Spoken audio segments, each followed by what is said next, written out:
kind of like that. If you drop a record, they're going to compare it to 2 other records, which is Not Like Us and Like That, which is going to keep fueling those records. So just let it die. You just got to let it die. Let it go away. Once you let it go away, you pop back out on your wave. Right? Now, here's why the whole box cage analogy, from what I've even talked to a lot of people around, and ancillary and also in the industry, is they're like, yo, check this out. Right now, Drake can't do an Atlanta song. Like, Drake can't pop out with an Atlanta feature. What I mean, it's not that he can't, but also Atlanta ain't. Like, Atlanta is, as much as they're not as together as people think they are, right now ain't the moment that niggas is gonna be like, yo, Drake, let's go do it. You get what I'm saying? So the Atlanta thing is out of there. How Kendrick is set up, like even with this song, you ran to this, you ran to that, you ran to this. It's put Drake in almost a proverbial box or cage where necessarily his next hit, he's almost expected to do it by himself and also not feel like he's imitating or he's drawing influence from other regions. If you guys understand what I'm saying. Now, here's the problem with that. I think Drake has the greatest ear of all time in music. Like from you've heard reference tracks. Yeah, some of them shits, they sound alright, but some sounded terrible. And he turned them shits into hit. We know his beat selection is up there and up to par with someone like definitely like a Rick Ross or even like a French Montana. Both of those guys have really amazing ear for beats. Drake is really good. Not only do I think he's a phenomenal writer, I think he's good at also editing. So he'll hear something, kind of see the vision, and turn that into a hit. What he heard was kind of or shit, and he'll turn it into amazing shit, right? Now, I say that to say, they're putting pressure like, all right, well, to prove Kendrick wrong, you need to come with some shit that don't sound like you're trying to sound like you're from Atlanta. You ain't trying to sound like you're from any of these other inner city or big city African-American type hubs of culture because you're not from that. I think Drake should go against that. First of all, I think Drake, remember the advice I gave to Lil Baby? I'm giving to Drake. I think Drake should go on a feature run. I'm pretty sure niggas is still sending music to Drake. He probably knows he has great ear. Hop on the next 2 to 3 songs. Right now, with all due respect, you need a Block Boy JB. Like, where's that guy at? The guy who he has that hot song, but he'll never get another. You get on his song and you flame it. You make it your own, but he dropped it. It kind of looked like you chilling back, just cooling the winds. You need to wait. Again, it's a time thing. Now, this all changes if Kendrick drops an album or previews an album or drops a song that shows that he's doubling down, or actually at this point, tripling, quadrupling down on saying, you're fucking out of here. Then that changes things. But I think he needs to chill back. Chill back. Snipe a track from one of these niggas who, they ain't going nowhere. Body it. Nigga, fuck a 16, do a 32. You get what I'm saying? Own the track. Let that go out. Let another one go out. And I don't think Drake should come with a solo song until after like 2 to 3 features. Don't release nothing for 2 months. Start hopping on features. Oh shit. Damn. Oh shit. Man, fuck that beef, man. Yo, trust me. I know we're prisoners of the moment. In 3 months, we're gonna be like, fuck that beef. Trust me. Trust me. Unless they still leaving. In 3 months, we'll be like, fuck that beef. 100%. So that's what I personally think he should do. But if this cage mentality exists, Drake will be saying, nah, I gotta do it by myself. Nah, I think he needs to say fuck Kendrick and fuck his motherfucking narratives he's trying to put out. No, nigga, you damn right. I'm gonna run to Atlanta and link up with Honcho and jump on his next biggest hit and body it. You know what I'm saying? I'm sorry. It is what it is. So that's my synopsis of how I think it should go. Regardless, I do believe the symbolism that's associated with this video of caging the owl is almost Kendrick saying, yo, I'm protecting the community by, I'm protecting the community and all y'all women by now calling out his actions, right? You know what I mean? It's like the neighborhood watcher who just calls God like, yo, I'm protecting the community by alerting y'all to this motherfucker's behavior, right? I think it's also like, yo, I think we have caged him that all of the, in Euphoria, the first line, Kendrick says, his superpower has been neutralized, which I think that's one of the aims and goals for Kendrick in this whole thing. How could I get Drake to come back down to the earthly, humanly perspective where now he gets judged just like that? Now, granted, the timing is amazing. It's very poignant and very dope when you say, you kind of put him in a box where now it's like, yeah, are you going to run to Atlanta? Here's the thing. Half of the Atlanta niggas ain't really rocking with Drake right now. Future ain't rocking with him.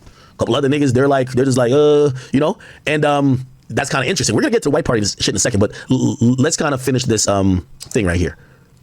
Drake ever decides to step back into this beef. I also forgot to mention that DJ Muddy biting off the hype of this song. I mean, this is pretty much what Akademiks is doing right now. This is pretty much what Akademiks is doing. Right? He just chugging down glizzies. He just chugging the bread, the meat. He just taking it all in right now. Pause. No Diddy. He taking it all in.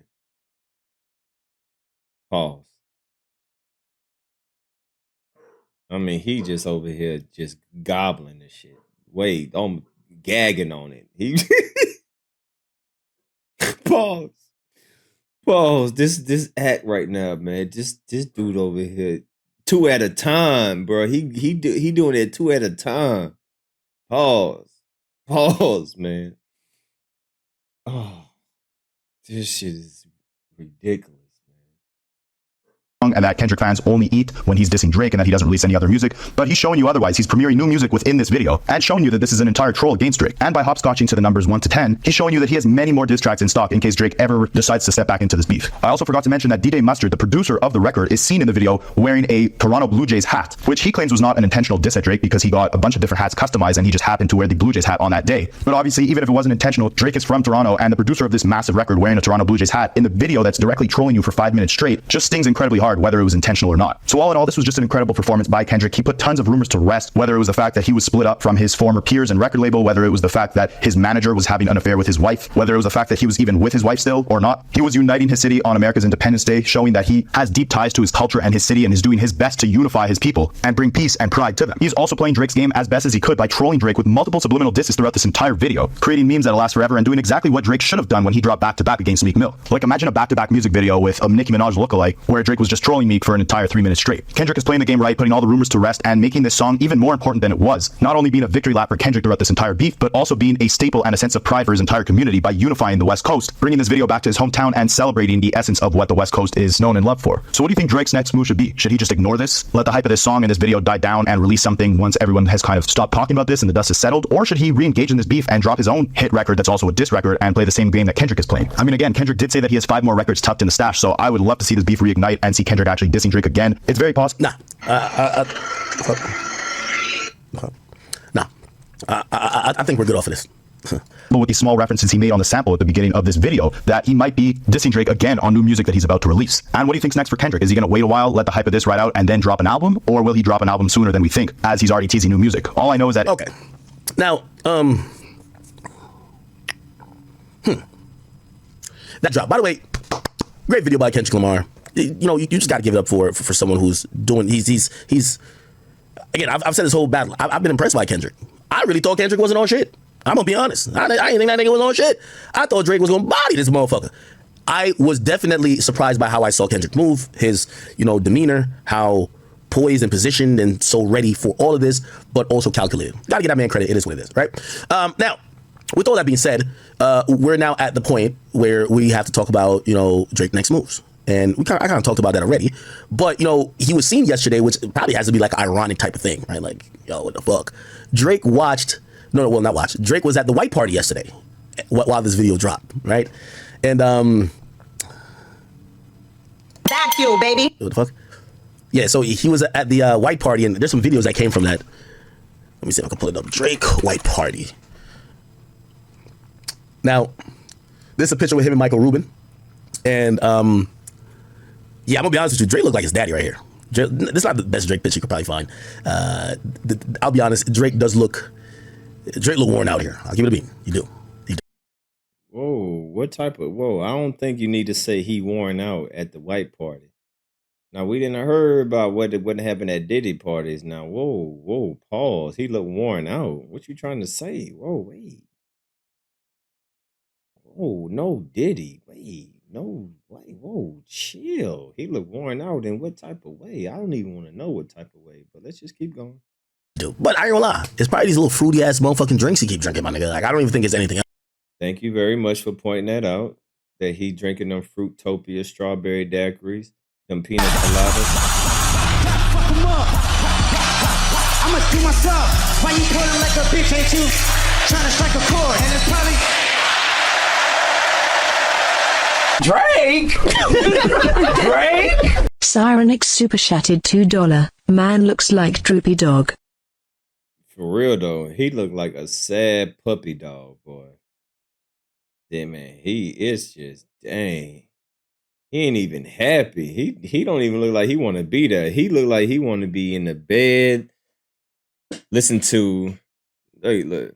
This is what a Drake want to be at night. Drake want to be in his room. That nigga want to be in his room. Listen to Anita Baker right now. I can picture Drake after this Kendrick Lamar ass whooping in pause, no Diddy. He in his room, got candle lights lit, listen to Anita Baker.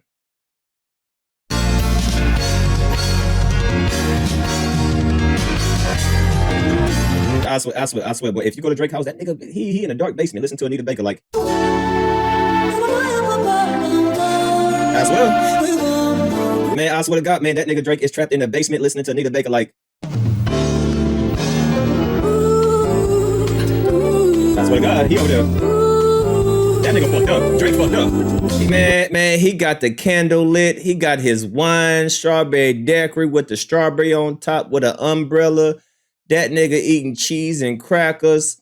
Man, I'm telling you, that nigga got he got his feet twirling in the air. He laying on his stomach. Paul's no Diddy in his onesie.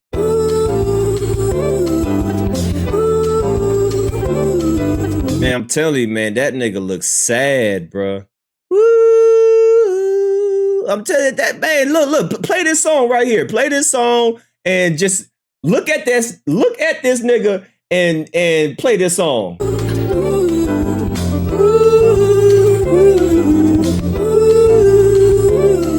My angel, goddamn Drake.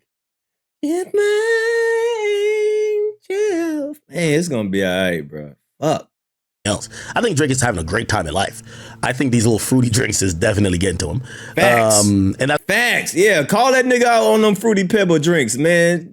Man, this nigga be eating, man, fruit roll-up drinks, man. Yeah, call that nigga out on that shit. A while, let the hype of this ride out, and then drop an album? Or will he drop an album sooner than we think, as he's already teasing new music? All I know is that... okay. Now,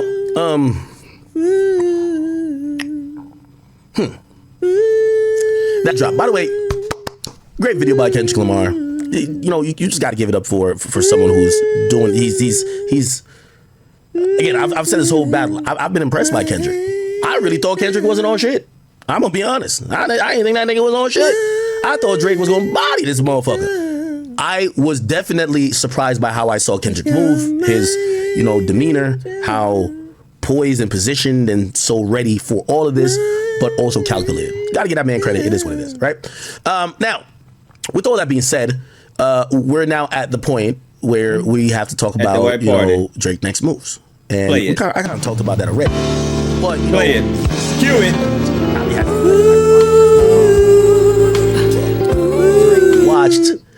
Not watched. Drake was at the White Party yesterday. Cue the music while this video dropped, right? Mm-hmm. And the music. Back you, baby. What the fuck? Cue the music. Yeah, so he was at the White Party, and there's some videos that came from that. Let me see if I can pull it up. Drake White Party. Mm-hmm. Music. This is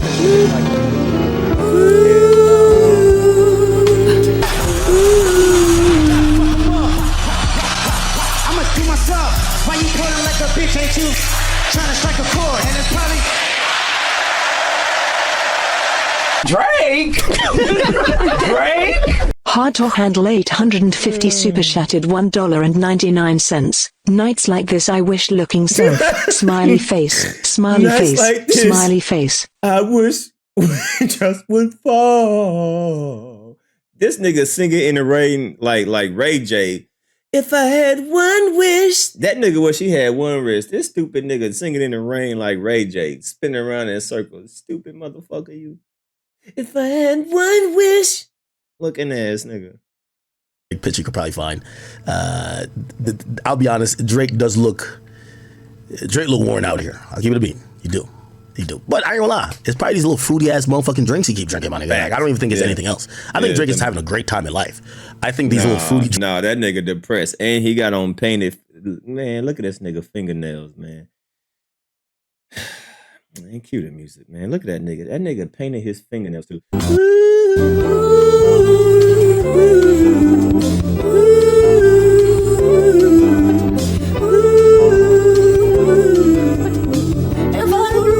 God damn, man. This nigga fucked up, man. He fucked up for real. Drinks is definitely getting to him.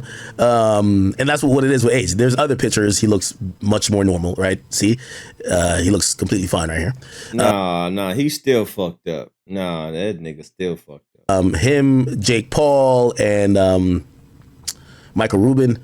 I'm wondering how they pick the people who go to these events, because now Drake is kind of like an op to half of hip hop.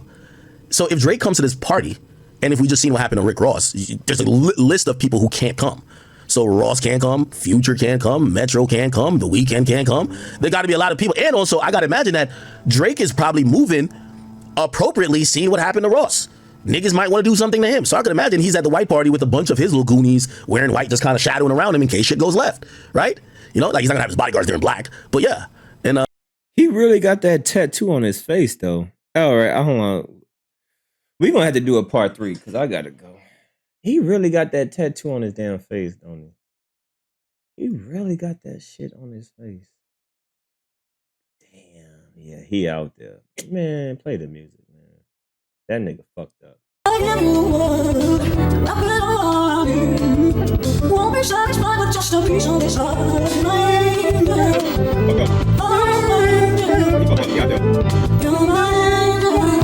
That nigga fucked up. All right, man, I gotta get up out of here, man. Salute to everybody in the chat. Shit, we're gonna have to do a part 3 to this motherfucker.